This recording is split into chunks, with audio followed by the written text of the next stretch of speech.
I'm going to open at this time, as I said, to the family. Yes, Madam President.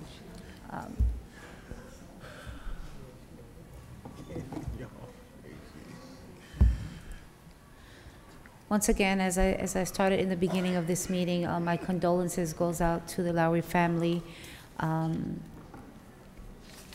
I understand there's a lot of mixed emotions, specifically outside.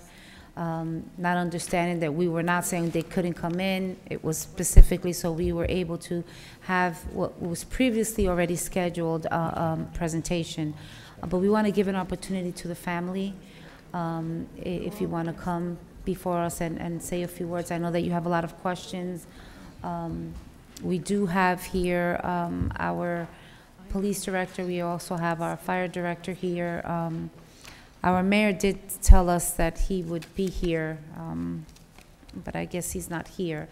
And again, all I can tell you, and council members, that this is under investigation, so there isn't much that we can speak freely about right now, but I know that the director has expressed to me that he did speak to the family, to the mother and to the father about certain things, and that once that autopsy report comes back, that you would be the first to get this information.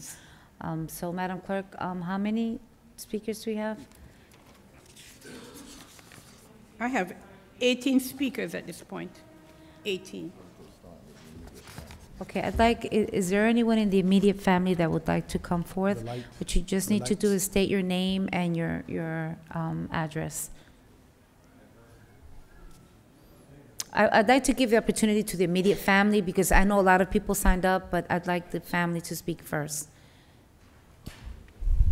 Please state your name and address, please, for the record. My name is Sharik McFadden. I can't hear you, sir. Can you bring up the... Turn the link. My name is Sharik McFadden. I live at 320 East 30th, Paterson, New Jersey. Jameek Lowery was my brother. I speak to my brother every day. I just want to know if me and my family could sit down and have a conversation with the mayor, get to the bottom of this. We want to know why was my brother released from the hospital in police custody and to begin with, if he wasn't under arrest. We want to know what happened to him from the complex back to the ER. We want to know a lot of things. We just want justice. We want to know why is my brother even come up with the conclusion that the cops was trying to kill him. Why? If we go to the cops to protect and serve, why is he screaming out, please don't kill me? Who's trying to kill me? The cops. Why? We want to know why. That's all I got to say. Thank you.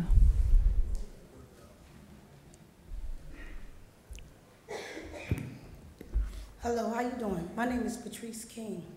My address, 135 Godwin Ave. That's the last address I have. Paterson, New Jersey, 07501.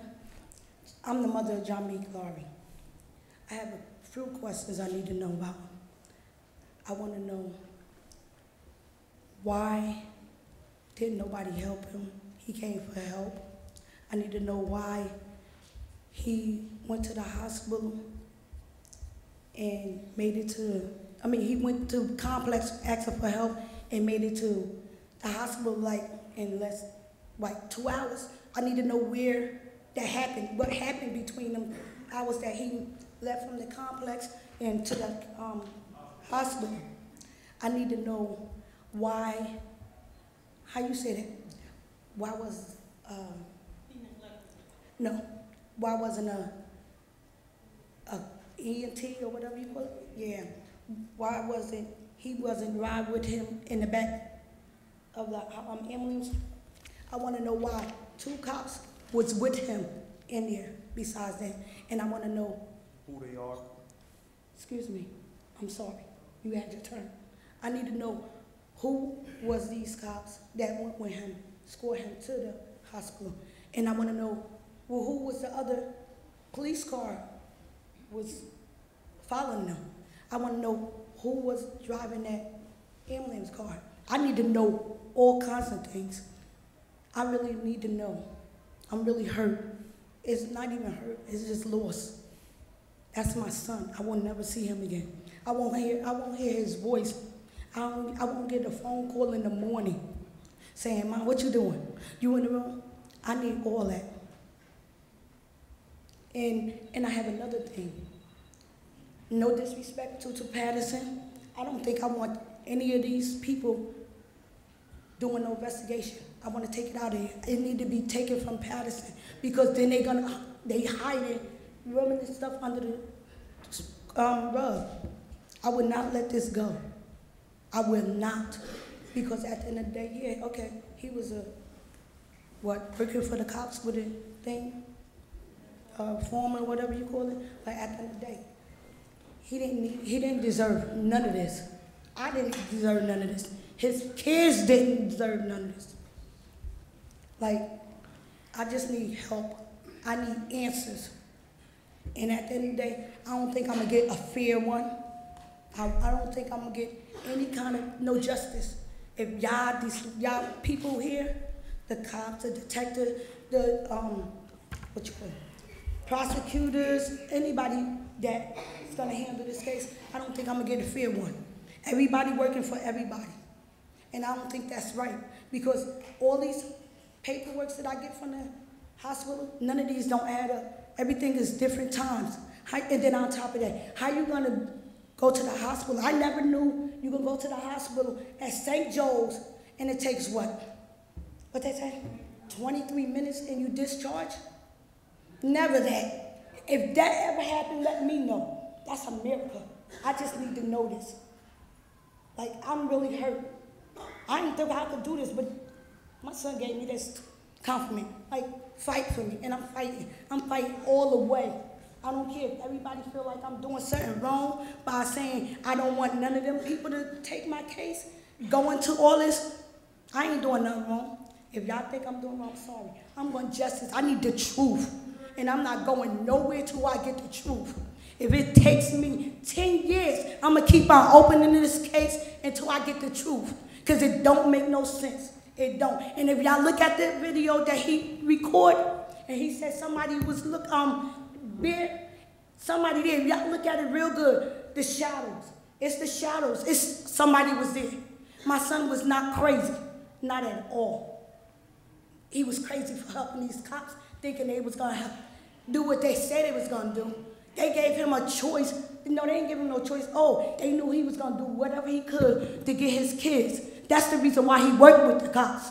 Oh, you do this, get this person. I'm going to get you to get your kids out of diapers. I'm going to get you to get an apartment wherever you want to go, out of Paterson. Out of Paterson. No. Yeah, well, and they was going to pay for the rent for a year, for a whole year, public service and everything. He felt like after that happened, nobody did that. Nobody followed what they did. But do y'all know, it's going to be justice coming. I'm going to do this. I'm going to get justice before I leave this world. If it killed me, I'm going to get justice. And I just need, Mayor, this for you, because I think you do with the cops. I appreciate you calling me, giving me my condolences. But the problem is, you got a Facebook page. I had just got one, not recently though. But Facebook goes with answering questions, messages. I've been inboxing you. My son been inboxing you for 3 months asking for help. So for a fact, he didn't get that, you didn't answer. And then I sent you the video. I gave you the video, you didn't answer, but you was on Facebook. You was on Facebook. And to a point, I had to post it on your page, ask you to answer my question. I need help. That's all. I plead you. I said, please. I fought for you. I was out here passing you. I got you in that seat, not just by myself. I helped. Rain days, cold. I had to pay people to babysit. I helped. That's all I asked you to do. Find who did this. That's all. I need that. And then you send me your inbox me with your number. I called you. You didn't answer. I text you and say, oh, wow, I called you. You didn't answer. I seen you looked at it. You ain't called me back until like 10 minutes later. And then I asked you the same question. Why didn't you respond to my son? Oh, you think I got something? You blaming it on me? No, I did not blame nothing on you. If you felt like I blamed something, yes, he said that. I didn't blame nothing on you. If you feel that way, I'm very sorry. I'm very sorry. It's just I need answers. I was on my way up here when I called you. When I text you. I even text you with the thing that happened with the little boy, the deaf boy. I asked you to help me. I asked you. Now, in front of everybody, can you do everything in your power to help me? This is what you here for. That's all I'm asking. All, can you? If you think it without just saying, oh, because all these cops is cricket. All of them. I ain't biting my tongue. Into the point that I knew they knew I was here. You know why? Because at the hospital, you had, what's them people? Prostitutes in the hospital questioning me. I didn't even know nothing about it. I don't live in Paterson. I made it here. And then the crazy part, you know me. I don't know you. To a point, you was texting me. I'm the one that Jameek was helping. Okay. Good, Chris. Very much, Chris. And then, all of a sudden, I can't even think this other cop name. If I could get... No, at the end, I tell it all, because I'm fighting. So what? I'm giving them too much. Okay, no more information. I just want help.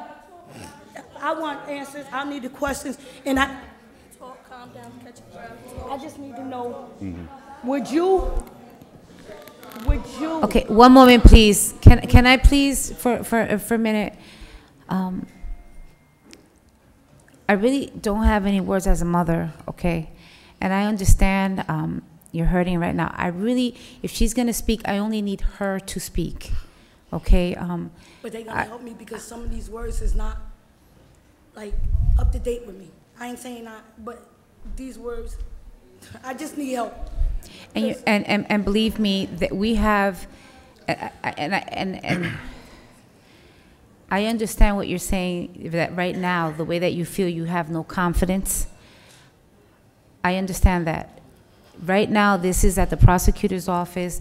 There's this investigation going on. There is not much that we can say to you right now, but just say that we are very sorry and that we are going to work and make sure that you get all of the necessary information and the help that is needed, and the entire family as well. There are certain questions that I know that can be answered. We have our police director here. We have our chief of fire with certain questions that you asked specifically about that day. They're here. Our mayor spoke to me earlier. Our mayor has been in contact as well, and all of this is also, but please understand that right now, up here, our hands are tied. So I'd like you, at this time, if you can conclude your address to us, to the administration. Well, y'all could be killing me? I'm sorry? No, what you mean? Please. They in here harassing my kids.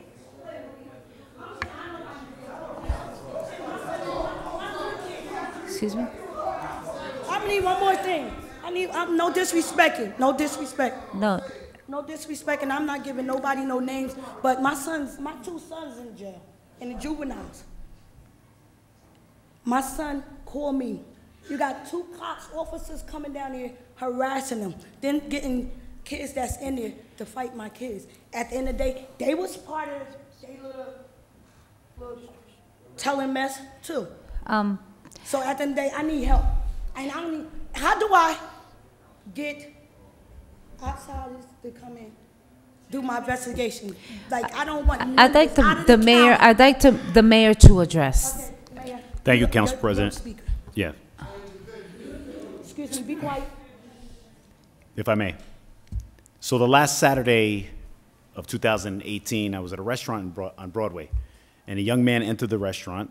And he said, I've always wanted to meet you, seen you on Facebook. The young man was Jameek. I know. It was a very pleasant conversation we had. It was so pleasant to the fact that I told him, if you ever wanted to visit me at City Hall, you have an open invitation. Unfortunately, that meeting will never happen at City Hall. And I had asked him for his phone number so I can stay in touch with him because I was encouraged by our conversation. And he said he didn't have a phone. So we want facts. I've been working on this since Saturday when we spoke, when I told you that I'd been in constant contact with the prosecutor. And then beyond that, I've canceled appointments Monday, Tuesday, so I could focus on getting not just answers, but accurate answers. We want the truth. Everyone wants the truth. You want the truth, and I want the truth as well. I'm sure you have not slept. And that's why I called you this morning, because I've been in contact with Reverend Lagarde, who's handling the funeral arrangements, and told him if there's anything I can do, I will. And I told you that this morning when I called you again. If there's anything I can do, I will. Right. I'm pledging to you that I will. Because I care about you and your family. And for the short time that I met Meek, cared about him too. Because I was looking forward to that meeting at City Hall. I would have loved to have a conversation in my office and have him have the opportunity to visit a mayor at City Hall. For some people, that's a big deal. And when he came into that restaurant that day, I could tell he wanted to meet me. And he wanted to have an opportunity to talk to somebody who's in a position that could potentially help more people, and he wanted to be helpful as well. So, Ms. King, I want to assure you that we've spent the last 4 days not just trying to get answers, but accurate answers. And we will get those accurate answers. Thank you. Thank you. Would you like to come up? My name is Jamelia Lowery. I live 160 12th Ave. I am Jameek's sister. We just want answers. We want to know what happened. We want to know what happened from him. What happened to him from the complex to the ER? And if you've seen the video and you've seen the picture of him at the hospital, his face was totally different. They said he was on drugs. Drugs don't do that to your face. He had a broken cheekbone. He had a shattered eye socket. He had stitches. He had bruises all over his body, literally hand marks. He had scratches. What was wrong with him? If y'all said that he did, nobody could tell the nurse. Nobody, an EMT, a cop, nobody could tell the nurse. How long was he unresponsive? They left him in the waiting room. When they found him in the hallway of the ER, when they found him, he had no pulse. If he had no pulse and his body was cold as y'all said it was, why did y'all try to revive him? Why didn't y'all call the morgue? Why did y'all give us false hope? Why? 32 minutes, it went from 5 to 7 minutes, them not having a pulse, to 10 to 15 minutes, now to 30 to 32 minutes. After 5 to 7 minutes, you should have never tried to revive him. You should have never. And if you knew he went that long without oxygen, you should have had everything on standby. Dialysis, blood, extra blood. You should have did all that. Why were we not able to go in the back at certain? It was too many times for long periods of time that we were not allowed in the back. I had to sneak another way around the hospital to get in the back to find an officer in the back after we said we didn't want no officers in his room. That should have never happened. It should have never happened. Never. I'm disgusted. My brother, he pleaded, he cried, he begged, and we wasn't there. Nobody was there. He gave his ad, he gave where he was at. He said, if anything happened to me, the cops killed me. I'm gonna be dead in 2 hours, and the cops did it. They knew he was recorded. They didn't know that he was on Facebook Live. So I guess they just thought it was okay. And if you notice at the end of the video, the phone was snatched from his hands. They laughed at him in the video. They thought he was drugged. He said he was off E-pills and everything to get to the hospital because it was a safe haven. I know my brother. I talk to my brother every day. He talked to us every day, all of us. He take time. He got a time when he called all of us. He knew this was going to happen. He told us it was going to happen. He told the world what was going to happen. And initially in 2 hours, what happened? He died. No one has answers. No one has answers. Why? All we want is answers. All we want is answers. And then we asked him, first off, whoever the guy Chris is, he came up there having us under the impression that he was the prosecutor. The family, we had a little altercation in the room because we like, no, he's the prosecutor. No, he's the prosecutor. He told us he was the prosecutor. Why do you have his phone if he's not? If I had his phone, no one should have took his phone from me. I had his phone. Why is his phone with you guys for investigation if he wasn't under arrest? Why was he released to the police officers after the first time he came? Why was he even beat up at the emergency room if he's telling you he need help? 22 minutes? 22 minutes in and out of the hospital? No way, that's a world's record. That's a world's record. No way. No way. You guys are, not you, but Paterson Police is a joke.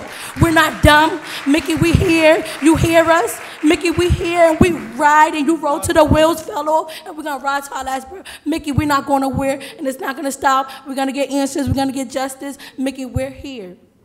How do we go about getting all of this to a different county for everybody? If we need different people, we don't need nobody in New Jersey, Paterson to begin this. Nobody, nothing should be, we don't need nothing to be swept under the rug. No, we need a proper investigation. We need a proper investigation. I'm so hurt. My heart hurt. It hurt. I can't explain how I feel because I don't know how I feel. I can't go to sleep at night. I've been up since this happened. I cannot sleep. Do you hear me? I cannot sleep. That video plays. No, I'm okay. I'm okay. Go sit down. That video plays in the back of my head. 25-8. I can repeat the video word from word. What happened to my brother? Because he cried and I wasn't there. Nobody was there to help him. Nobody was there. Why? You have detectives. You cops are here to protect and serve, and you did nothing. You did neither. Nobody did neither. Nobody. And then for the young lady, the cop that laughed, that he asked to come to in the car where he trusted you for a second. He asked you to ride with him, and you told him no. You said the fire department, the EMTs right there, he said, I don't trust them. I went to the hospital already. I got jumped there already. The fire department, the firefighter told him, we're not EMTs, we're Paterson Fire Department. And if you felt like that, and he went with you, he trusted you after that, which we don't know because the camera was snatched out of his hand, you should have rode in the back with him. If he's saying police is trying to kill him, you should have been suspicious. You should have never let no cop in the back of the EMTs with him. What happened to him, y'all? What happened to him? Please, could somebody tell me what happened to him? All we want is answers. We want justice, and this would not be swept under the rug. I swear, Mickey, I swear to God, baby boy. Mickey, we riding, and we not going nowhere. We want answers, so we going to get answers, Mickey. This is not over. You left a blueprint for a reason. You left a blueprint for a reason, and we going to get... Mickey, I'm sorry for telling you not to go live all the time, but Mickey, this was the best live you could have ever made. This live right here is going to get you murderers. It's going to get you murderers because if you look in the video, he wasn't hallucinating. He wasn't seeing things. He know what he saw. And for the cop to try to flash the light like this, no one's right here, just Paterson Police. Yes, he was talking about Paterson Police was trying to kill him. They were trying to kill him, and initially they killed him. He would never tell his story, so he has us as one, as his family. We're going to get answers. He has us, and we're going to tell his story until it's told. We're going to keep telling it. We're going to keep sharing. We're going to keep coming out here, and I'm letting y'all know we here every Sunday. We're going to be here every Sunday as a family. Whether it's 5 of us, Tuesday, sorry, I apologize, Tuesday. Whether if it's 5 of us, 500 of us, we're going to be here, and we're not going to stop until we get answers. Y'all do Paterson Police. Y'all messed with the wrong one. Y'all messed with the wrong one. His sister here, me standing, is not letting nothing ride. Our family, your family, Mickey, we are not letting nothing ride. What happened to him? From the complex to the ER. Why are they lying? The documents are wrong. It's not adding up. Why did y'all say, it took 2 hours. An hour and 45 minutes, you might as well say 2 hours, from the complex to the emergency room. Let me tell you something here. They said 3:00 in the morning. At 3:00 in the morning, there's no traffic out, barely. Now they said in the report it took 15 minutes. It didn't take 15 minutes. Nobody was on the road. You have sirens. You could get through the lights without the siren. You don't have to stop. It should have took you 3 to 5 minutes, not even 5, 3 to 4 minutes to get there. If he stopped breathing on the road, it was your job to stop right there, and you did CPR him. You called for backup. You document everything. Why was none of that documented? Why could nobody tell the nurse what happened? Why did the nurse have to call for extra help? Because she said she knew that it was foul play. Why? Why? He didn't get the proper help. And then can y'all help us get the security cameras from St. Joe's in the emergency room and outside the emergency room? Can y'all help us get the cameras from inside the complex and in front of the complex? Can y'all help? Can y'all help? Can y'all help? Can y'all help? I have so many questions. I have so many questions. So many questions. And if I finish them, we're going to be here all night, and I ain't going to do that. I'm going to let someone else get a turn, but I have so many questions. This is not over. Mickey, we riding with you, we fighting. Mickey, we here. We are here for you. And another thing, went to Dunkin' Donuts today to try to ask to get the security cameras. Why did you guys get the security cameras? Paterson, please get the security cameras. That Saturday, prosecutors and them came and got it that Saturday morning. They had us up at the hospital and they were stalling us. He was gone already. There was no hope. Why did y'all give us false hope? There was no hope. He was gone already. That right there was a cover-up to keep us at the hospital. Why did y'all do that? He didn't deserve that. He was 27. He was trying to do things with his kids. He had plans. He has kids. He has 2 sons. He has a daughter. Her first birthday is next month. He talked about planning her first birthday party nonstop. Nonstop. He had another chance. And you guys, why did y'all give him false hope that he was going to get his kids back? Why did y'all do that? Y'all knew that his kids was his heart, his world, and if y'all told him that, he was going to do whatever. If y'all told him to go murder someone and he was going to get his kids back, he was going to do that. Why did y'all do that? Like, why? I have so many answers. Lord, please, I have so many answers. It hurts so bad. No, because it hurts so bad. It hurts so bad. Why? I'm still stuck on the guy, Chris. He came up there and he lied and said he was a prosecutor. Why did he lie? Why was there cops in his room after we repeatedly said that there should be no cops in his room? Why? Why were we not allowed in the back for hours and hours at a time? Why? I'm done. Thank you. Okay, thank you very much. Gerard King, 317 Van Houten Street.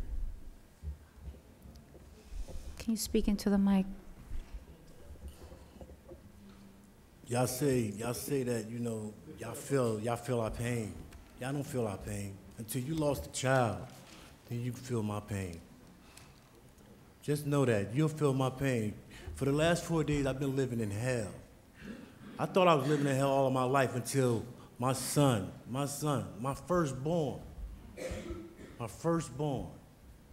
I couldn't wait till he come in the world. And I had to see him go out like this. This is some crazy, crazy nonsense that's going on.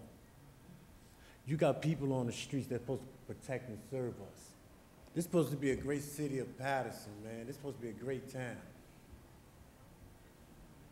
You putting murderers on the street. You putting murderers on the street, man. They murdering our kids before they even see a future. They murdering all our kids. Now, if it happened to your kids, you have all kinds of FBI up in this shit, right? Oh, excuse my language. You have FBI up in it, right? I want you to treat this like this was your kid. Because I ain't gonna never see him again. A picture don't mean nothing, man. I ain't gonna get the feel of what I want from a picture by looking at him on a wall or looking in a frame at him. I can't touch him and grab him and hold him and kiss him on his cheek and say, yo, man, I love you. Daddy, love you. I can't do that no more. I got to give him that last touch before he go down in that ground. You ever experienced that? Anyone of y'all ever experienced that? I don't think so. Yes, I do. I never experienced that for a kid. But now I gotta experience this thing. Something I never want to experience. I ain't never want to bury my kid. I want my kid to bury me. Who wants to bury their kid, man? You? You want to bury your kid? Any one of y'all want to bury your kid? But I got to bury my kid. I have to do this.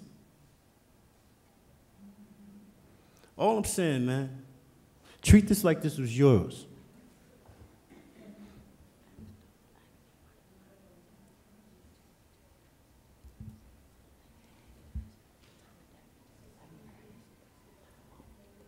Yeah. I mean, when it came very close to the very bitter end, you know, the doctor checked my son and said, ain't no pulse. He was there all day up until my son had no pulse, and he grabbed his shit and left immediately. Ain't say bye and nothing. No time of death and nothing, just left. What doctor does that?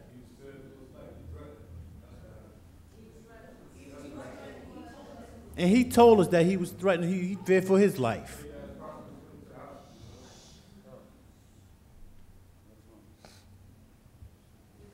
Get these murders off the street, man. Help us. If you ain't starting nowhere else before, start right here. Right here. This is where it needs to start at, all right? Because you ain't starting nowhere before. So start, make it happen right now. Help us. Help my family. My kids ain't gonna see their brother no more. His mother ain't gonna never see him anymore. His kids ain't gonna never see him anymore. He's not gonna be able to grow old to see his grandchildren. But the murderers that you got on the street gonna see theirs, though. I want you to take everything from them. Everything. Just like they took it from us. You understand what I'm saying to you? Do you get me? I'm listening to you, sir. We need this to Pay happen. attention. And I don't just want you to say, you hear me, you get me. I want you to do something. Actually get up and do something.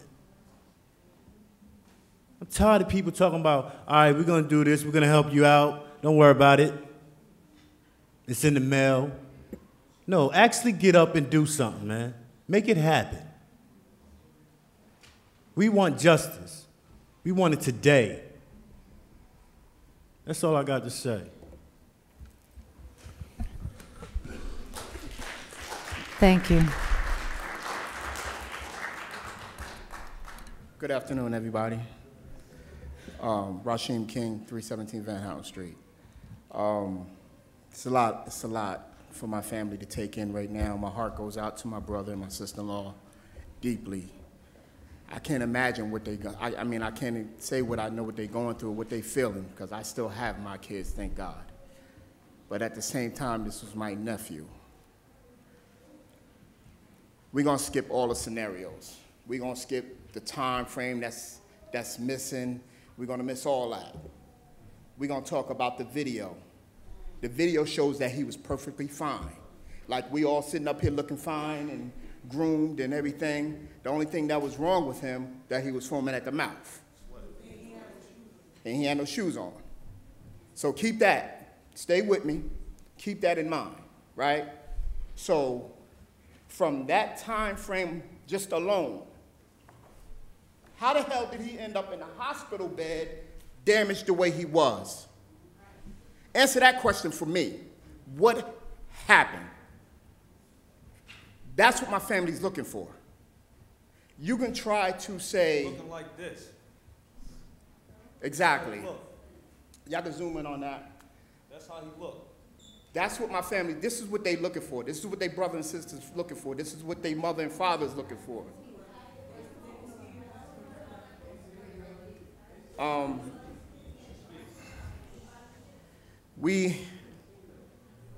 It's a lot. It's a lot.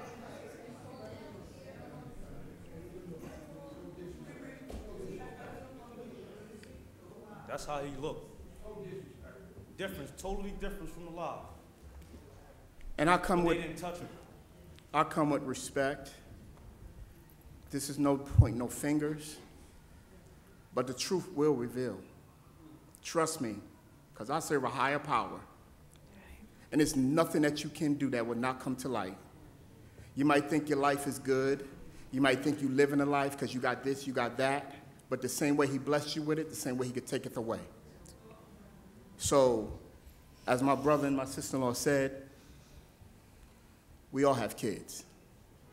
I have 3 children biologically, but I raised 4 more, so that makes me have 7 children. And these kids in these streets are my children, whether their parents are home working or they out, because this is what a lot of people don't understand. This is what a lot of people don't understand. Where I was coming up, you had to respect your elders. You had to respect your elders. If not, you got your behind whooped. Not by just your parents, your grandparents, your aunts and uncles, and maybe your big cousins too. And I say this to say that we all have children. And just like my brother said, if it was one of your children or one of my fellow police officers, the FBI would be up in this place. This is not a racial thing, but at the same time, we feel like no questions are asked. My family is not acting out against the police station, but at the same time, they're looking for answers. And the main people that can answer them questions is Paterson Police Department. This is what they get paid to do. So again, and I'm gonna close. Let's forget about the time. Look at the video. He was fine. He was fine. So how can you answer or you sit up here and say from when the paramedics came and got him, He just passed out, that's it. and he went to the hospital, where the bruises and stuff come from? Where the swelling and stuff come from? Where did the blood and stuff come from? Where the scratches on his arms come from? Where the broken eye socket come from? Where did this happen? And only people can answer that is the people that was on the video, and that's Paterson Police, and that's the Paterson Fire Department. But again, I'm not making no assumptions, but the truth will reveal. Trust that. And like my sister-in-law said, it might take 5 years, it might take 10 years, it might take 30 years. We ain't going nowhere. Because this is one child. She got 11. Now, she had 12. This is one child that will not be swept under the rug. Trust me, believe that. Thank you for your time. Council President. I really want to let. Good evening. My name is Mona Bose. I live 85-3A Presidential Boulevard, Paterson, New Jersey. It's one of the saddest things I ever experienced. My friend Patrice Lowery was on Facebook Live, and she was telling us here in Paterson, pray for my son. I need your help in Paterson. It's the saddest video I ever seen in my life when her son was streaming live on Facebook. I'm jumping out my bed saying, what is going on? Where is Treese at? Is Treese up here? What's going on? And he's speaking his death. And people standing around and he's asking for water, a sip of water. Give me a sip of water, I'm thirsty, I need help, help me.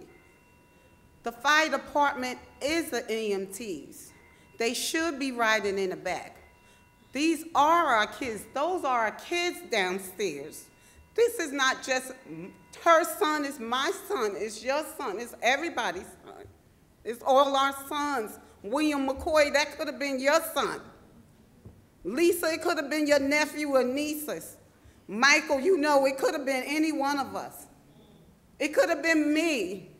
I want somebody to help me. If something happened to me, help me. He was begging for help in the police department, and they did nothing. How did we lose our child going to the hospital? We can't lose kids like this. These is our babies. These is my babies. Every last one of them. I don't care what their name is. I don't care what color they are. They belong to us. They belong to you. We put you there for this reason. The police is supposed to protect us, not kill anybody. Not one of them. You do your best to make sure that these kids is safe. They crying out. You see them crying out there? They not causing no riot. They crying out for help. We don't know what's going on. They being pulled over and told, threatened from our own police.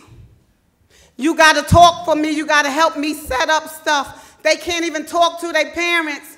They scared. These kids are scared. They not even talking to us because they don't think we will believe it. I believe everything. I believe it. Look at them. These is our kids. They belong to us. This city belongs to us. They work here. They don't live here, and they working in this city. They don't care about our kids. We hiring people from outside, paying them 3 times much that we shouldn't be paying them. They coming from Little Falls. They coming from Woodland Park, taking these jobs, and they not doing anything. Nothing. It's time to stop paying them for stuff that they ain't doing. She should not have to be riding up this from North Carolina or South Carolina worried and telling her son to hold on, I'm coming. And then get here, he's not here. Or she can't even get in the back to see her own son. It won't go unnoticed. And everybody wants to get reelected.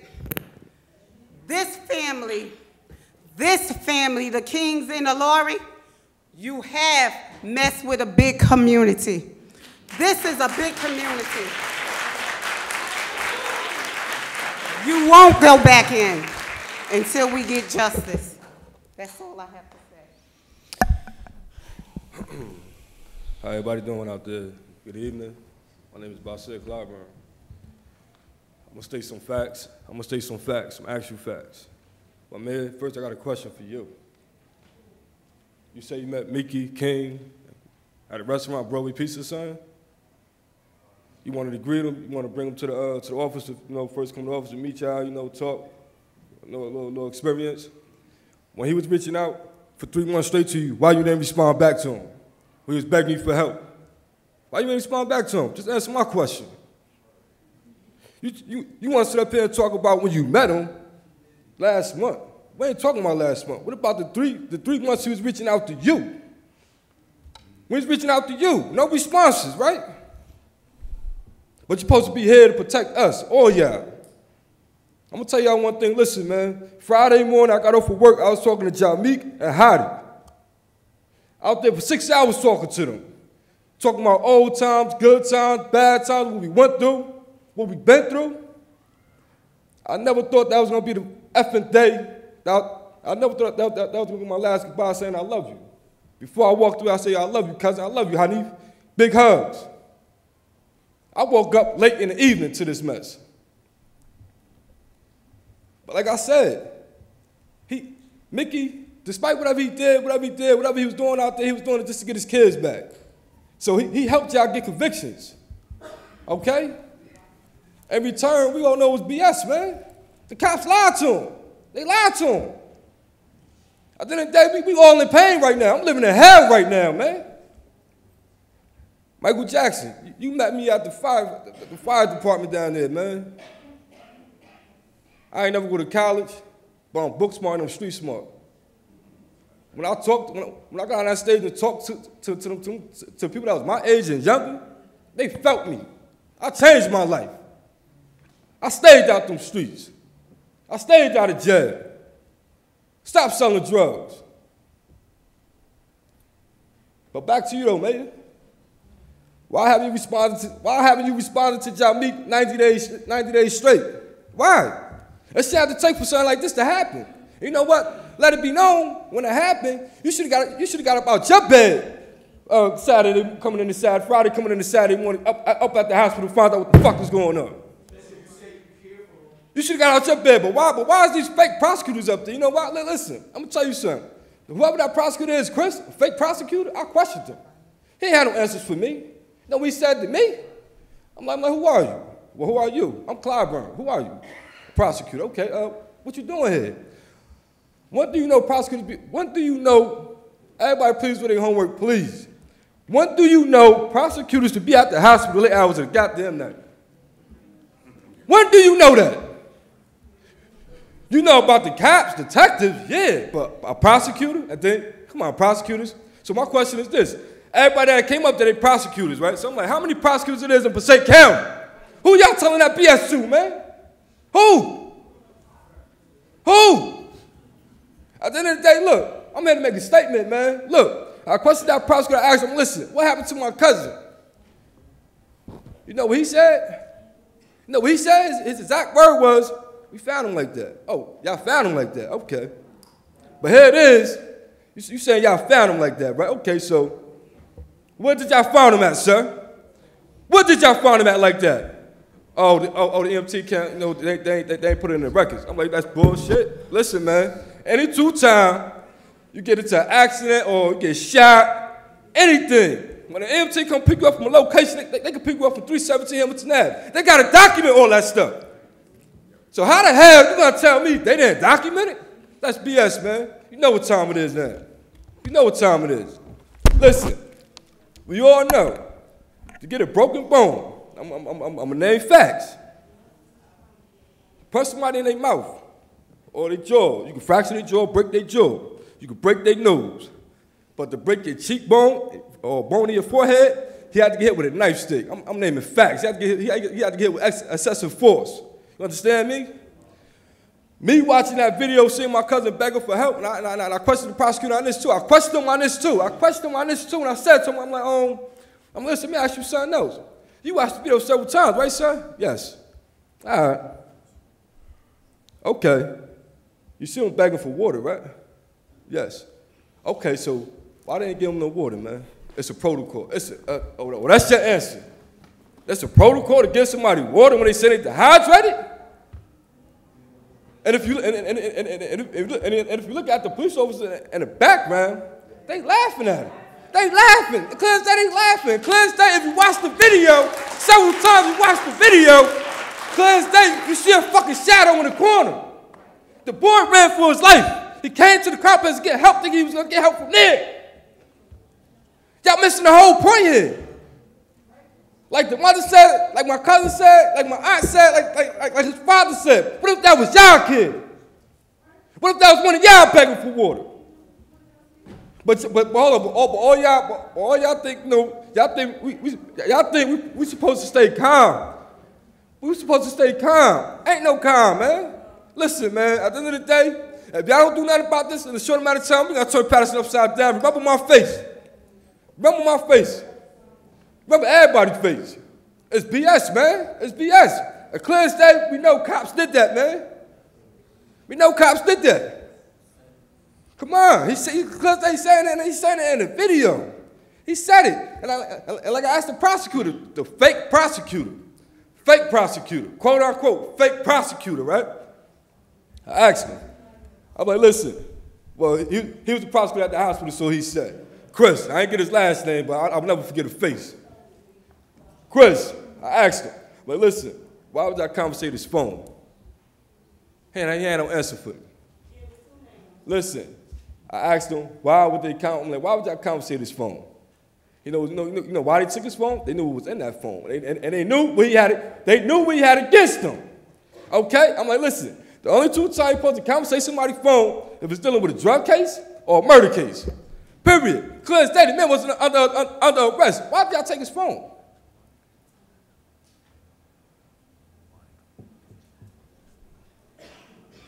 And another thing, I raised my eyebrows, and I raised thousands of millions of people's eyebrows.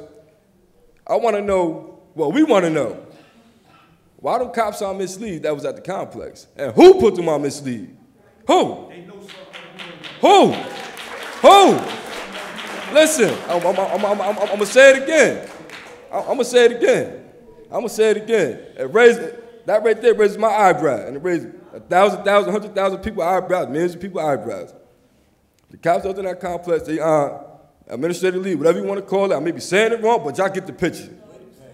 They are administrative leave with pay. At the end of the day, we want to know. I want to know. We want to know. Who went down there and put them on administrative leave? And why? They must have seen something that none of us seen shit. At the end of the day, like everybody's saying, this shit ain't getting swept under the rug, man. It ain't. Because you got, like I said, you got to think about it. What if it was one of y'all kids, man? Y'all see the boy begging for help. Hey, man, are you going to answer my question that I asked you? I'm stuck on you. Look, my name Paterson Clyburn, all right? I changed my life around, all right? I'm a hard-working man now. I've been working for over 3 years, all right? I ain't in the streets no more. But listen, I'll come back, man. I'll come back. That's my cousin. That's my cousin. It wasn't like we had a relationship from here to there. No, we was here when we met up with each other. Drinking and talking about everything. Crowd together, everything. So like I said, you want to talk about when you met him in December, how you want to bring him to the office and all that for his experience, right? But you yourself, I know you seen him inboxing you for help. Why didn't, for 90 days straight, why didn't you reach out and help that man, man? Why? All this could have been prevented. He could have gave the officer's name. All this shit could have been prevented, man. All of it. Listen, pause. And not only that, any 2 times somebody wilding out like that, wilding out, ain't right, they supposed to detain him, put him in a holding cell. Why they ain't do that? They could have prevented that. Pay attention to all actual facts, though. But, you know, I'm going to say it like this, man. I ain't being racist. It's about this. If that was somebody else, bruh, listen, man. I'm letting everything out. It is what it is, man. At the end of the day, I'm not waking up in fear every day. I'm not scared of no police. I'm not scared of detectives. I'm not scared of none of y'all. It is what it is, man. If y'all gonna hurt me next, hey, man, it is. Be my guest. It is what it is. Nobody should have to wake up with cops sitting outside their house, detectives sitting outside their house. Why they sitting outside people's house? Why? Why? And then if y'all don't believe that, we got that on the phone. Do y'all want to see that? Do y'all want to see that? Everybody is quiet here. Do y'all want to see that? It's something that y'all people know that we don't know. At the end of the day, it's something that y'all people know that we don't know, man. And like my question to you, man, like I say answer my question. Like I'm not coming at you rude, disrespectful. Like I said, my name is Paterson Clyburn. Listen, he reached out to you. You done made it. You done made it. Now, you answer my question, please? No. Mayor. Thank you. First, Ms. Clyburn, my condolences on your loss. I'm not talking about Second, that. I'm glad that, and it's encouraging to hear that you are getting your life together. Third, sir, I checked my inboxes, did not receive anything. But when I saw him, Anybody got the proof? when I saw him, the conversation, let me just finish. When we saw each other, he came into the restaurant, wanted to say hello. I extended an invitation to City Hall, so it's an open invitation. He can always come in and speak to me. When I asked for his phone number, he said he didn't have a phone because I wanted to stay in touch with him. So, that's the extent. My next question is this, though. Why didn't want to give us his phone? Sorry? Why didn't want to give us his phone? I don't know that answer. That's the next question, see? Okay. Please, I really. Listen, Can I please? Sweetheart, please. One moment, please. Do you have a child? I have given everyone an opportunity to speak. I'm not interrupting anyone. but I do, please, I mean, there is a certain decorum here in this chambers. You can't be yelling out from, if you're not standing at the microphone. We do need to wrap this up, and I do have our Dean of the Council who'd like to say a few words. But before the Dean wraps it up, I have our Vice President, Mike Jackson, who asked for the floor. The director, wait. Just a minute. One Just in moment, case. Councilman, Right. please, one moment. Director Spezial. What's going on, man? Good evening. Can, I spoke with the family already and expressed my condolences. can I have your attention, please? We know each other from my time as a decade as a sheriff, from my 5 years here as a police director. They know what I'm all about. I don't want to see anybody lose their son. And if we are responsible, we will be responsible. However, what I want to do is just clarify a couple issues so you understand it. The water issue. When somebody has substance at their mouth. Council President, can I interrupt? That is not appropriate for this forum, right here, right now, in public. I think, I really, One moment, Mr. BA, one moment. Corporation Counsel, I think the question that they had in the address, I think it's something, I don't see anything wrong with him answering that piece of it. He's not going, it is a fact that he's given. He's not specifically talking anything that is part of the investigation per se. So I see, Mr. Bay, I'm sorry, but I don't see anything wrong with answering a question concerning what everyone feels they need an answer for. Why didn't you give them water? I think that should be addressed. To go further into the investigation, then and I'm sure you know more than me, Director, that you're not going to do that. Excuse me? I said that I don't see anything wrong with you answering that about the water and why. That's procedures. That's procedures. I'm sorry. I can't. You know, Director. look, I pray with you. I know you all want answers. We want answers. We want the truth. We want nothing but the truth. Understand that through the Attorney General guidelines, we will get the truth. And the reason for the prosecutor, he was a prosecutor sergeant. And the reason I know that is because I spoke to the captain. So I knew that a sergeant would be there, so no Paterson police officers could be there. The Attorney General's office gets notified. Everything will be systematically done, and an autopsy will bring the cause of death. Once we know that, we will have answers. We will know what we're dealing with. But please, we need peace in the city, and for the safety of everyone, for you, for everyone, let's have peace, let's move forward, let's get to the bottom of it. We want those same answers. We want that truth as well as you do. So I assure you that we have removed ourselves in accordance with the guidelines. Just listen, we are not allowed, no, it has nothing to do with lead. What's that? Okay. Go ahead. Okay. With regard to the Attorney General guidelines, just so you know, that case from the second something happens with a Paterson police officer and someone is injured, it's out of our hands. We turn it over to the prosecutor and the Attorney General's office is notified. And as of the sergeant, his responsibility is to preserve and protect all of that. That's just the way it works in the system. That keeps us out of it, you understand? So that it's an independent investigation, and that's what the prosecutor is doing. The prosecutor doesn't discuss that with us. They will do the autopsy, everything will come out, and then we will know where we stand, and the answers will be given to you. I want you to have those answers. Right or wrong, I want you to have those answers. But we need to have that cause of death and understand what we're dealing with.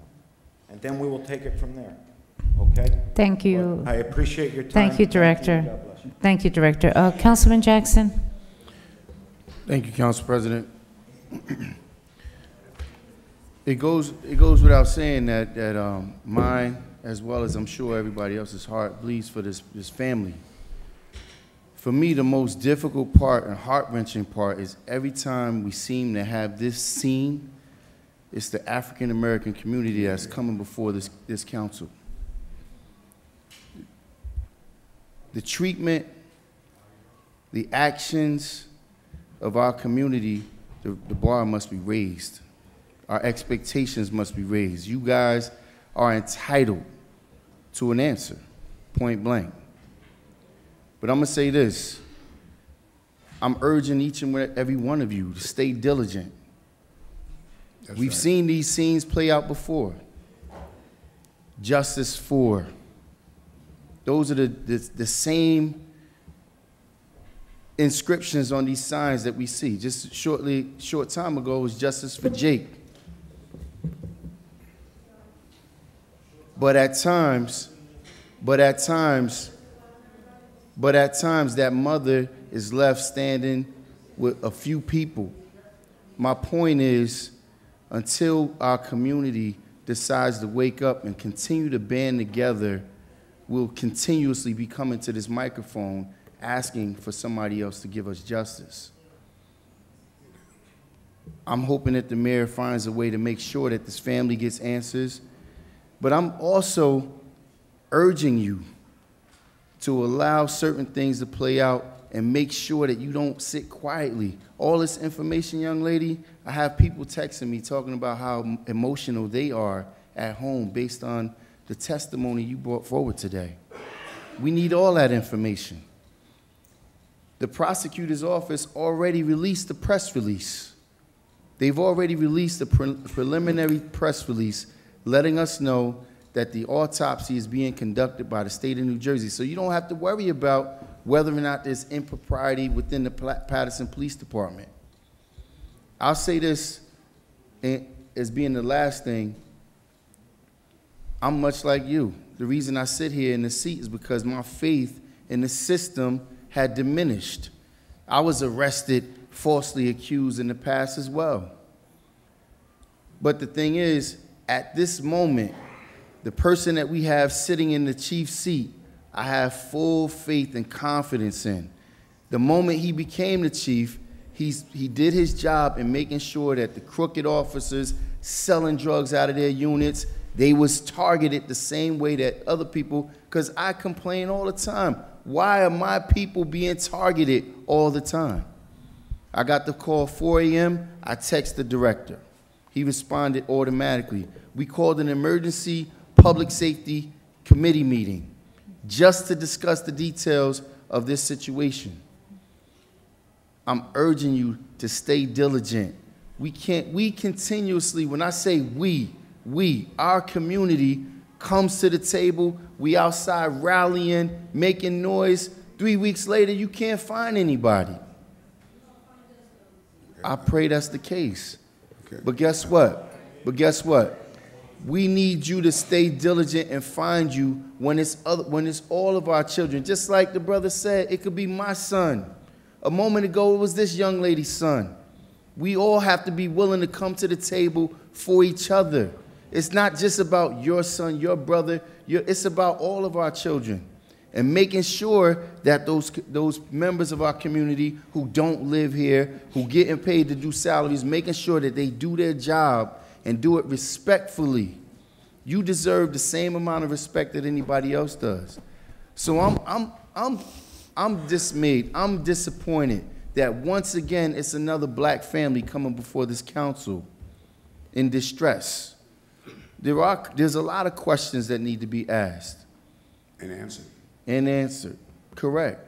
There's a lot of questions, and believe it or not, my phone will stay consistently on the prosecutor's line asking what has been the progress. But that's where we have to lay our cards. And I'm happy you guys come here because the pressure needs to be put on everybody who holds a seat of relevance. The pressure of change needs to be here.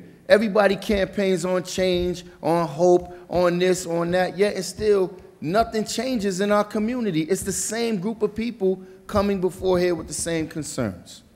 So I'm asking all of you, allow this to be the last life that we allow to be lost in silence. Don't make noise just for one night. Don't make noise just for 3 weeks. Continuously make noise. I was on the phone with somebody and we start naming the individuals that we lost year after year after year. The list goes on. You know, brother, I came over to you. You didn't come to me. When I heard you speak, I came right to you. Your life is an example, is an impression that will set a different tone for our community. You don't need to be sitting in silence, man. People need to hear your story all the time. And our kids need to follow that example as we lift our community out of these trenches. Because if it's not one of them, it's one of us killing one of us. But it's still the black community coming before our podium. It has to stop. It has to stop. And I can guarantee you this. If I'm on the mayor's phone, the BA's phone, every single day, what answers are we giving to our community? I would not allow any of you to stand outside without me coming. I'll stand out there with you before I allow them to hold you out. But I need you to stand consistently for all of those people who have losses. Don't just come for this brother. He's a great brother, but there's so many of us that's losing our lives unnecessarily. We got to figure this out, people. And the only way it's going to happen is if we come together and stop remaining separate. That's it. It's the only answer. Thank you. Thank you, Council President. Thank you, Councilman Jackson. Councilman McCoy. Thank you, Council President. First, let me extend my my deep and profound condolence to the family, mom and dad that are here, brothers, sisters, and the entire community.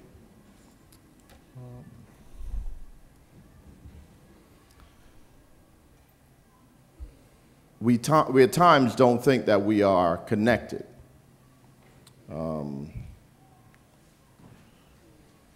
But we are.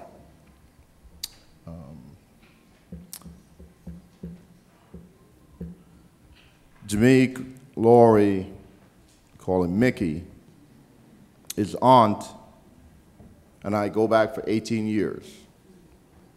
I probably would not be sitting in this seat had it not been for her.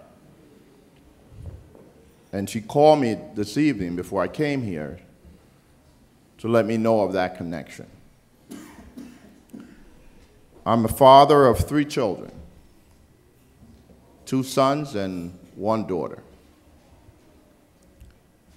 And it's sad and pains me because this is our collective reality, our collective experience. All through this conversation tonight, I'm imagining myself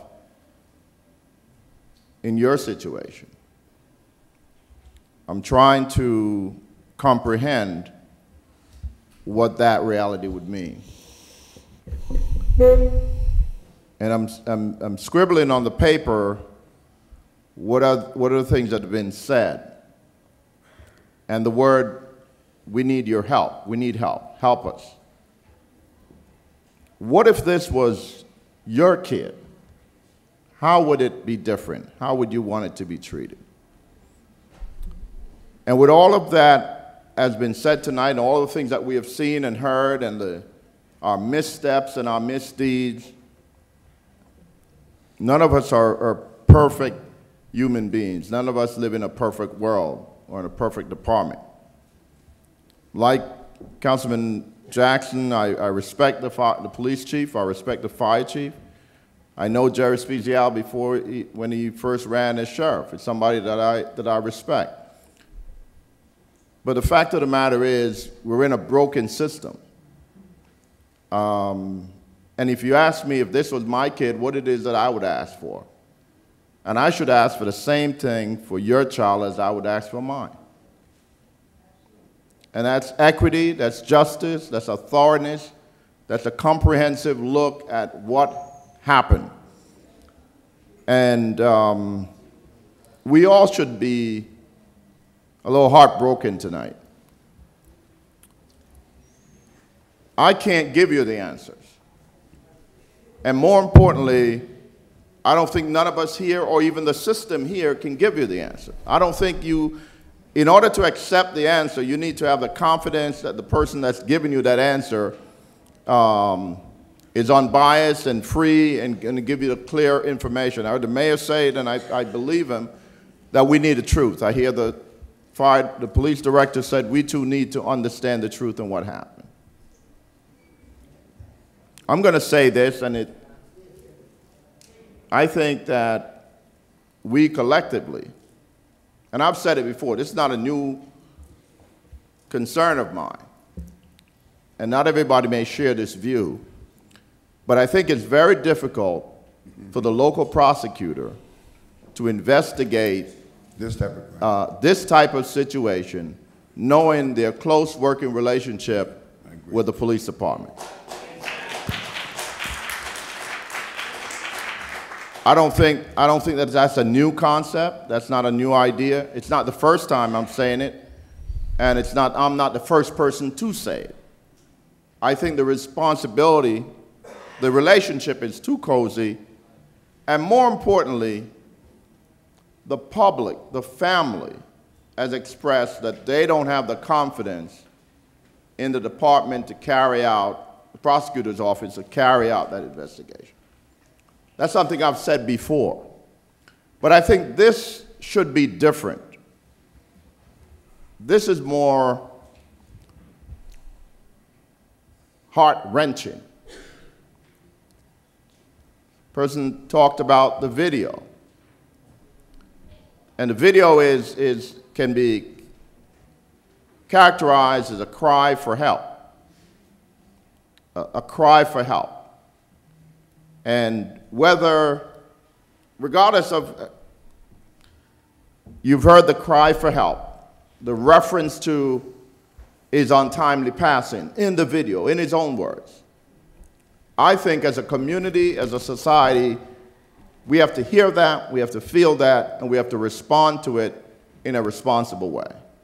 I think, Mayor, you should join council in this administration and ask that the highest law enforcement entity in the state of New Jersey, the Attorney General office, personally take responsibility for this case and for this investigation. And I've asked for it before, and I don't mean for the Attorney General to tell me he's oversighting the prosecutor's office. I need, and I suggest, that as a collective body, to give this community confidence, to ask that we place our trust in the system, to ask that we remain calm and wait for the results and have the ability to be confident that the results that we get are in fact the results. We need to have that happen. As good as our department is, we have some problems. And it makes no sense that we pretend that they're not there. When a police officer is arrested for selling drugs right out of the squad car, we have to admit that we have some problems. And our confidence is shaken, and it's shaken to the core this evening. And I think the only response that we can get is that highest level of response to take that investigation. And secondly, as a community, as a council, the administration, the mayor said it, I think we need to wrap our arms around this family and pledge to support them emotionally in every which way, that they will be able to get to the answers that they're seeking, and that the just response will come to whatever the outcome will be, that they can have confidence in that. And I think if we don't do that, I won't be able to sleep. I won't be able to rest, because I know what it is as a father to raise two young black men in the city of Paterson. I do know that. And I think we need to to make that accord. And for everybody that's speaking, if we can, because you know, what we might say or we might do, it's one thing. If we can come to that understanding, what would be the course of action leaving this place today that we can commonly agree on? What is our compact? One, that we collectively ask for an independent, fully independent investigation driven by the Attorney General's office regarding this case, and give us that response in a public forum with all of the documentation to give the community assurance that their family member was treated in accordance with how we would want to be treated, and resolve that matter. Thank you, Madam President. And again, to the family, know that we're here for you. We not only hear you, but we feel you. We feel your pain. I can identify with that. And we will be with you all the way as we collectively look for the answers, not just for the community, but I think the police department needs the answers. The fire department needs the answers. All of our city needs to know what happened, how it happened, and hold ourselves to making sure that this would never happen again. And whatever mistakes might be made, whatever situation might have been, wherever the fault may lie, that we need to lay that bare, lance that wound, and address it in a top-down, comprehensive manner, and put this thing to bed. Thank you, Madam President. Thank you very much, Councilman McCoy. I know that you want to speak, but Councilwoman Mims. The reason I'm asking for, Yes. the council member has all night to speak. Let the public. I'll be brief. Okay, good. I'll be brief. I've spoken to members of the family, friends of the family. I've spoken to the mom over the course of the last 2 days. I'm a mom, single mother, 4 children, 1 daughter, 3 boys, 2 grandsons. Very unfortunate situation, and so many things, so many answered questions that you have. And like everyone is looking for the investigation to be resolved to find answers. But here's my request of the administration. Not sure what the family situation is, not sure if it's ever been done, but I'm making a request. This family will have to bury Jameek Lowery. Not sure if they have the funds to do that. But my request is to ask this administration to assist this family to find out funeral costs, work with Lagarde. But I think we need to, as a city, because of this outcry from this family, and I'm not sure if it's ever been done, so I'm just putting it out here. And I have the advantage of being a new council person at large. But when something like this happens, I know there's the victim fund, if it's a homicide and that type, but I'm not sure for the county, but I'm not sure in these type of situations because we have an ongoing investigation. But when this is over, the autopsy is done, the body will be released, and this family will need to lay to rest their son, their brother, their cousin, nephew. It's so sad. I sat here in tears. And someone said it, what if this was your child? And it's very, very sad. I've seen him many times. I remember him from School 21, which was my alma mater. I remember him. Spoke, very respectful. And to see what was going on, I in a fast, so I was not on social media the first day, but when I got the calls, it forged me to go onto social media. And I made calls to our police director, who I think does a great job. I called our BA. I spoke to our corporation counsel because I wanted to make sure I didn't say the wrong thing on social media or put something out there. But I talked to the family, and I think that's very important. I don't think that needs to be put on social media that I'm talking to the mother or I'm talking to the cousin or talking to the... I don't think people need to know that you're doing that because people know who you are. When people know who you are, you don't have to pontificate it. You don't have to say, this is what I'm doing and all that, because people really know people that really care. And so my heartfelt condolences goes to this family. I commend you for doing a rally. I commend you for coming here in peace.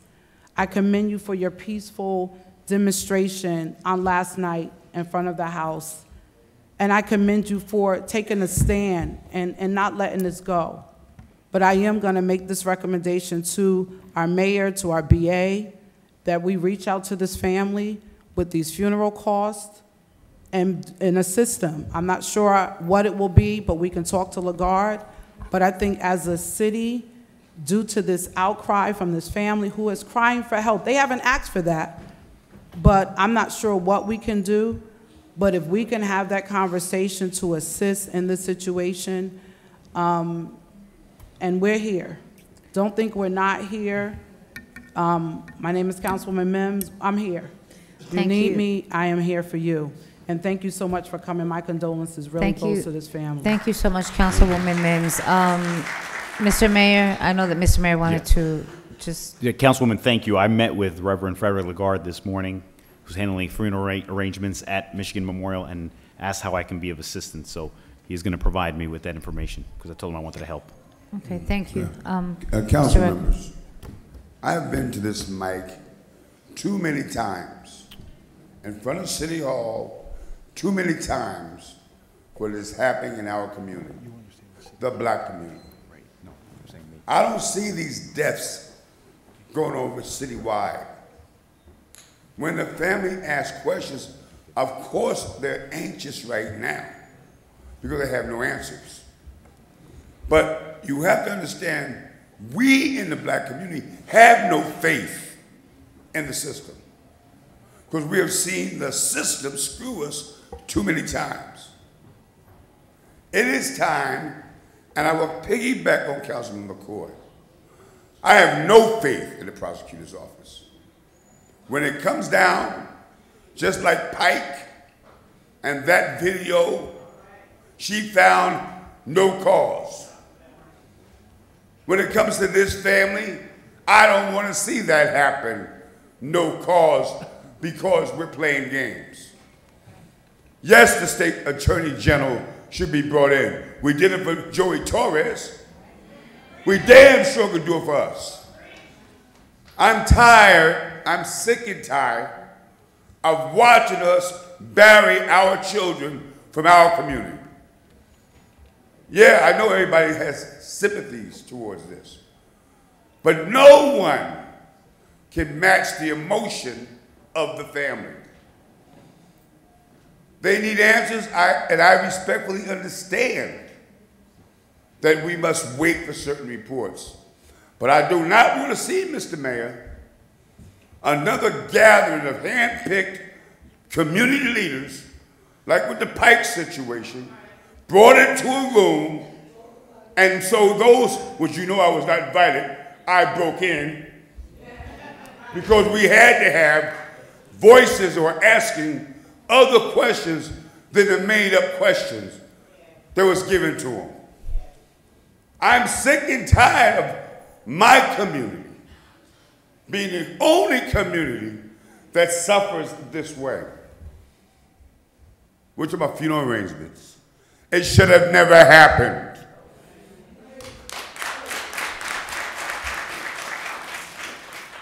We make speeches, but we don't change the system. The State County Prosecutor's Office should not ever handle anything of this nature. If you look at her track record, there's always a finding of no guilt. Yes, cops went to jail.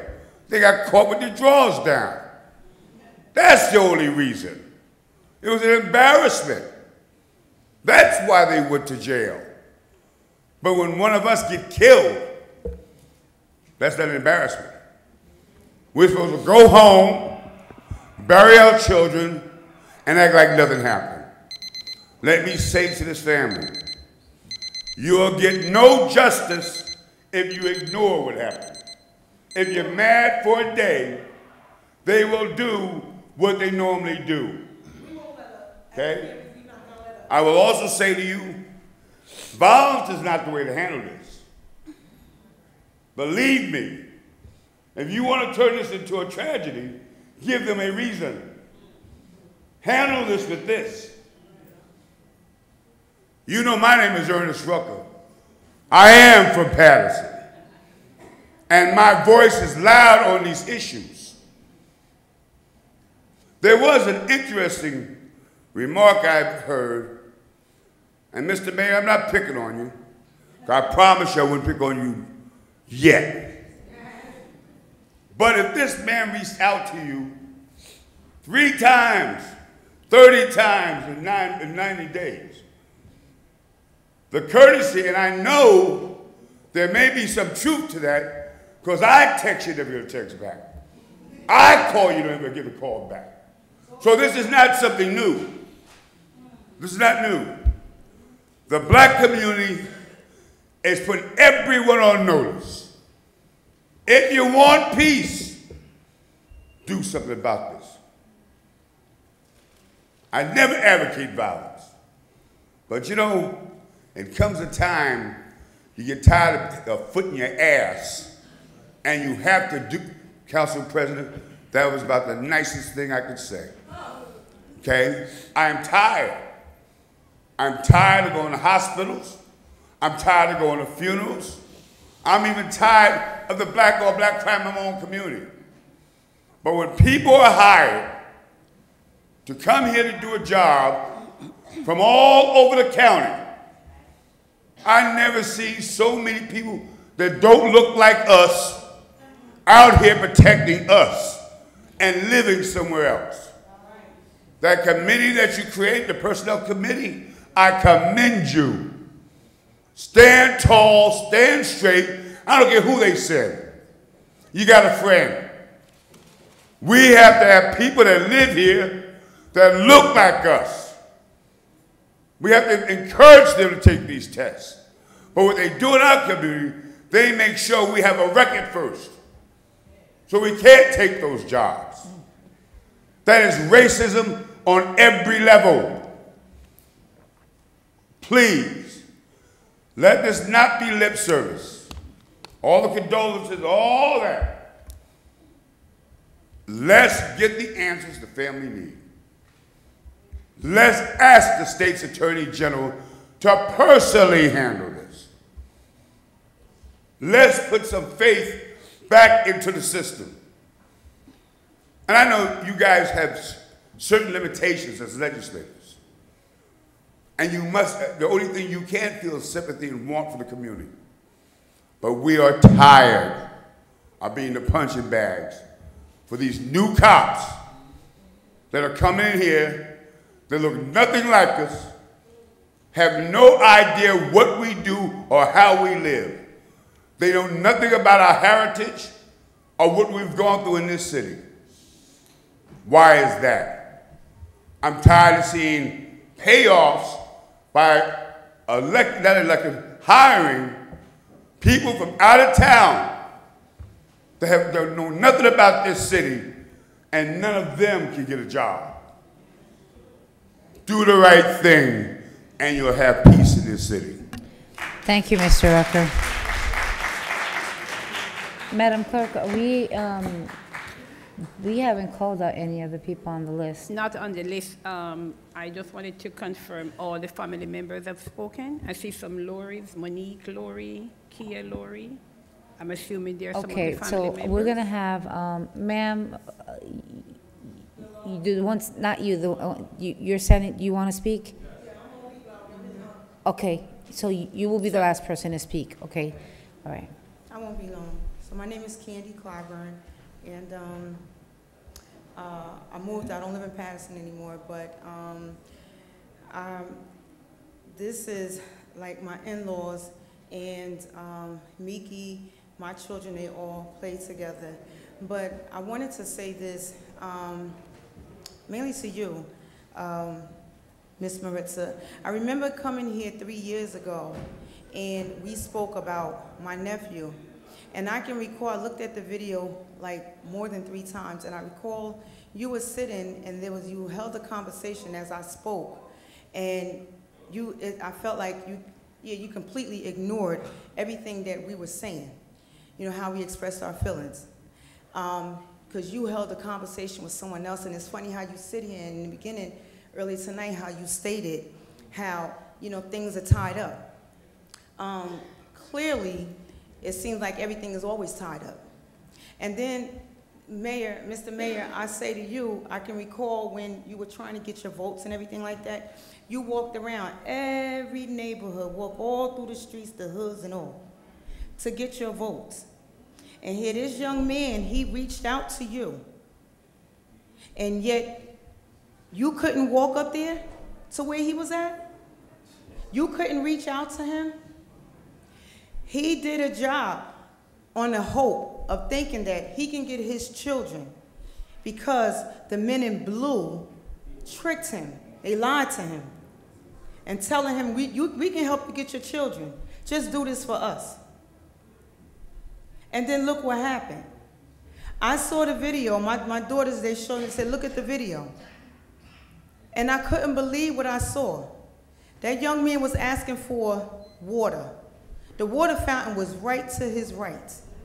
You had one officer who hid on the right side of the video. Then you had other police officers just standing around. To me, they was making a little joke. They thought it was funny. Then there was another officer asking him, just turn the phone off. You see somebody coming to the police station with no shoes, sweating. Boy, wasn't high. Sweating, was running for his damn life. That's what it was. And instead of administering help, you sit there and you make a mockery, then you call your other people. And he's sitting there clearly stating how they're right out there. They're trying to kill me. Once again, 3 years ago I said this, and I'm saying it again. You hire these people to be police officers, and they're supposed to uphold the law. And you ask me, they're no better than me or anybody else. Because it's like the minute they take oath, the first thing they do is the target. Want to beat people up. You say something, here they come being nasty, disrespecting you. For no apparent reason at all. Yeah, my sister, her son was killed by an officer. And though people may say, oh, because he got 9.5 years, she'll never get justice. Just like these parents say, they'll never get justice. Because they'll never see their son ever again. Yeah, that's all nice and all's well and good. You want to help pay for the funeral. But then what about her other children who are in the system? They're being harassed and got other, the guards telling other kids, to attack them. What about them? Are they going to be left without? They got to get another call? It's like we're always being failed. All the time. I just don't understand, why these police officers are not being investigated. From the door, when this all took place, those cops who came to him, listen, we want you to work, they should have been pulled in immediately. What's the problem? What's the holdup? Because these are the same officers who watches the cameras in that room, because I've been in that room before when I was questioned. And you sit there and you got the officer watching all the cameras on all the blocks. And the minute they see a little white light go across, here they come, they moving expeditiously to the scene, and wasn't nothing but a doggone firecracker. But yeah, you had this young man coming to the police station, begging and pleading and asking for help. And he lost his life. To beat somebody to where their eye socket is broken, my stomach started turning. Because I can't even imagine that somebody can literally just beat somebody like that. What type of person, what type of people are you guys hiring? Yeah, they're murderers. It's sad. And then here, 3 years ago, there was a crowd for Jaquil, justice for Jake, but now you got another situation going on, who's like family, and you got a bigger crowd out there. Now it's going to take another, is it going to be another situation where the crowd's going to get bigger and bigger and bigger? It's not going to stop. The question is, don't sit here and come looking at the civilians. Look at your officers. Look at your officers. Clearly, it's in the newspapers how they're getting arrested because they're taking drugs from one of the drug dealers and a gun, and then they going on another block and they selling it. That man had nothing to do with that. All that man wanted was his children. To get to the hospital from here, from Broadway to there, don't take but not even 10 minutes. There's no reason why the times, everything, nothing adds up. Nothing at all. So I hope and pray, because we didn't get the help with my nephew, and I hope and pray to God that something gets done with this here family. Because this is sad all the way around the board. I live in Georgia now. And I went to my daughter's school and showed them pictures and videos of this here town. And all the teachers can say, who is running that town? Because it looks horrible. It's horrible. So you should be really embarrassed. Really embarrassed. As a mayor and councilman, whoever, to sit here in the city of Paterson. City of Paterson, it failed. It's no good. And it's sad. And you're supposed to lead by an example. These police officers are supposed to lead by an example, because if they doing right, maybe the city, the civilians will do right. Because they messing up, we gonna mess around along with them. Who are they? So I hope Miss Marissa and all the rest of you guys do something about it. I hope this doesn't get ignored how it was with my nephew, Jaquil. Thank you very much.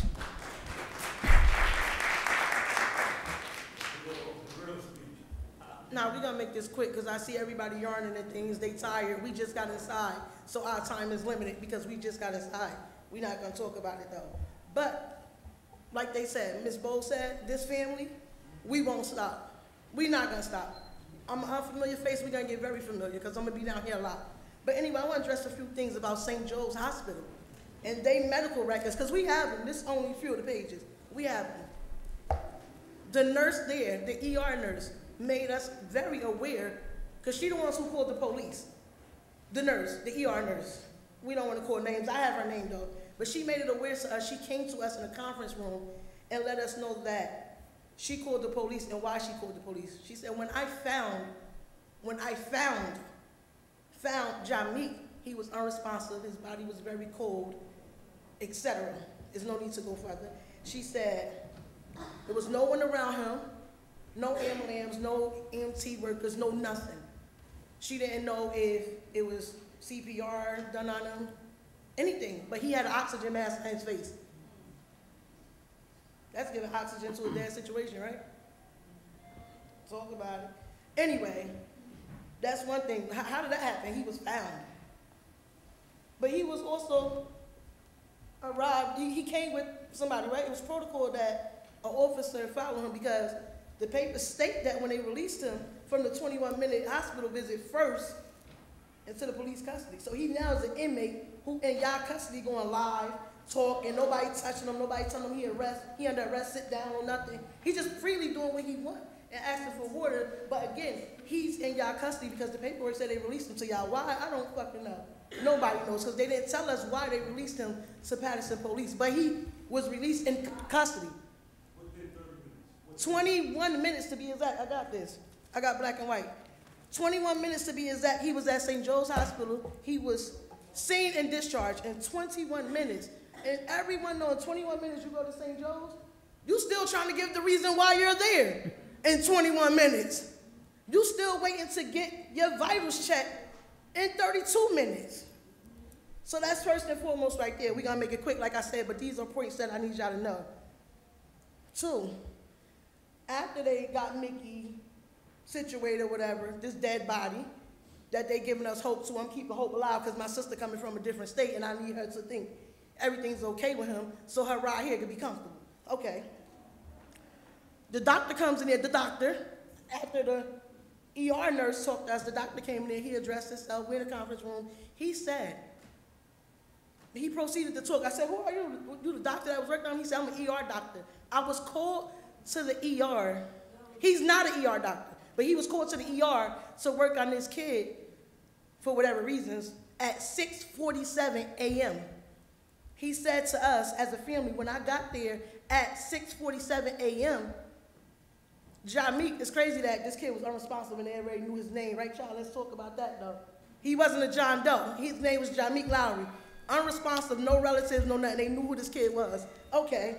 He said The nurse told me when she found him, again, we using the word found because that's what the second doctor said. The nurse said it first. The doctor said when they found him, he was unresponsive. They called me down at 6:47.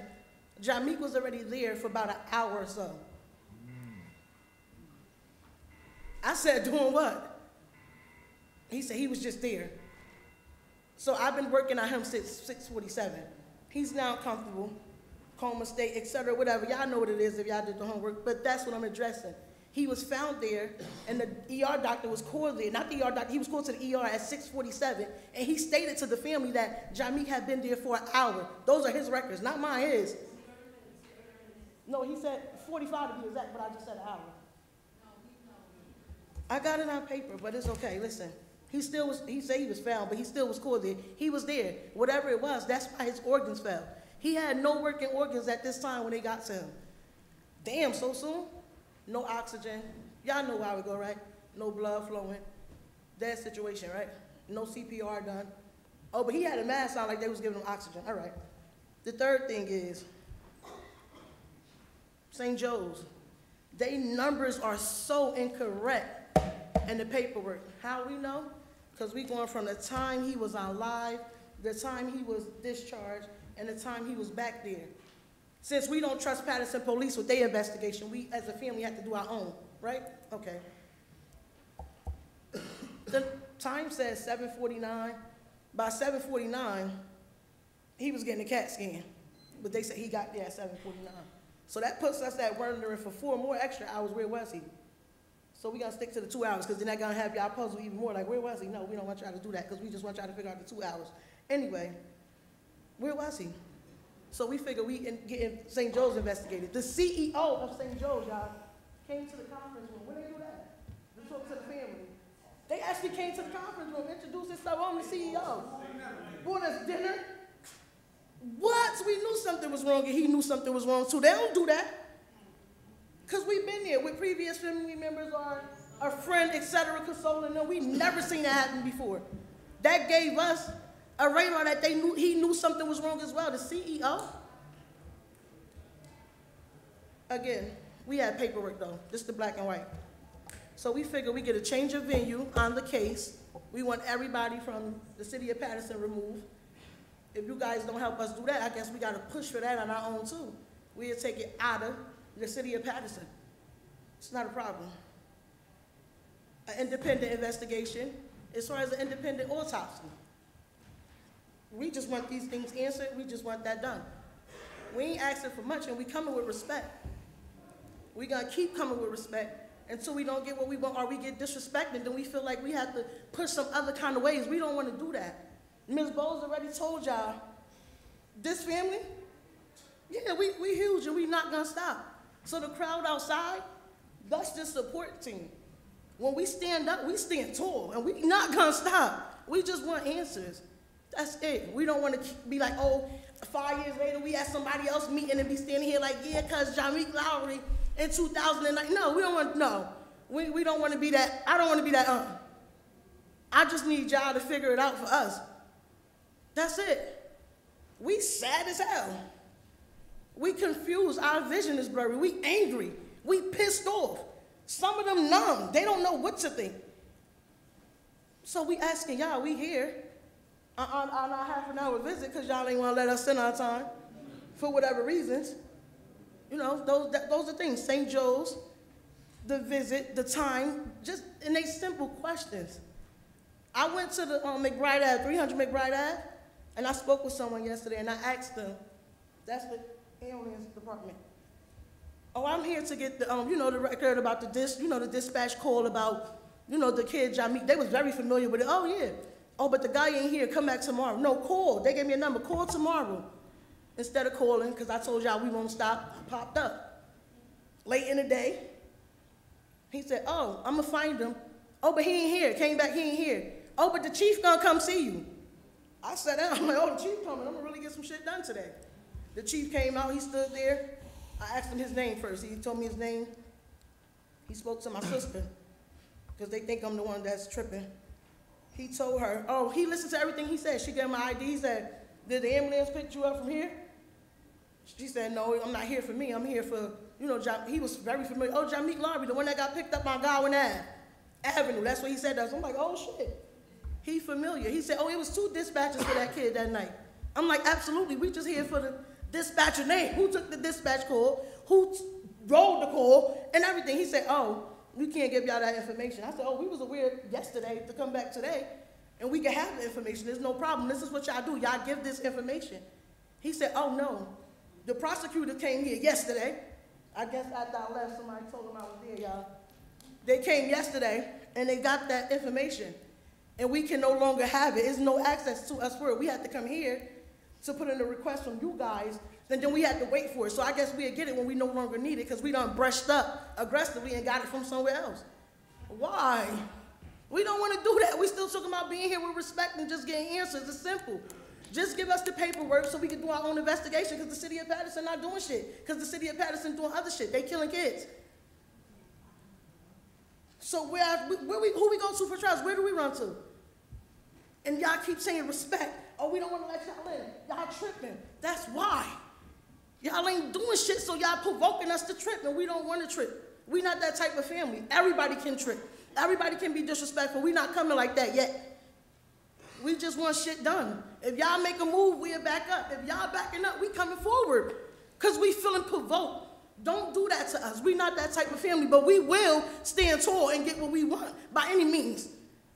By any means. And like I said, we here with respect. What happened to the paperwork? Why we can't get it? Because they got it. Why they running there getting it? They know they could go in their system and see who dispatched the police and all that on their computers. Why they go all the way there and shut it down? All it takes is one copy. Here you go, ma'am. Oh, but no, it's an investigation, so we can't get it. Why? That's strange as hell, right, y'all? That's strange. Just like, yeah, we want to see what y'all want to see. Just like they going to Dunkin' Donuts getting the cameras. Why? Dunkin' Donuts is 2 rows down from the police station. Why the hell y'all need them cameras? Why?